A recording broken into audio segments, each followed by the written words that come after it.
श्रीलक्ष्मी श्रीमहालक्ष्मी क्षीरसागरकन्यका उत्तिष्ठ हरिसम्प्रीते भक्तानां भाग्यदायिनी। श्रीलक्ष्मी श्रीमहालक्ष्मी क्षीरसागरकन्यका उत्तिष्ठ हरिसम्प्रीते भक्तानां भाग्यदायिनी। उत्तिष्ठोत्तिष्ठ श्रीलक्ष्मी विष्णुवक्षस्थलालये उत्तिष्ठ करुणापूर्णे लोकानां शुभदायिनी।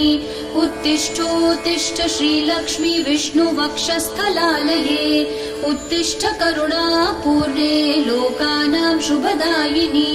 श्रीपद्ममध्यवसिते वरपद्मनेत्रे श्रीपद्महस्तचिरपूजितपद्मपादे श्रीपद्मजातजननी शुभपद्मवक्त्रे श्रीलक्ष्मी भक्तवरदे तव सुप्रभातम्।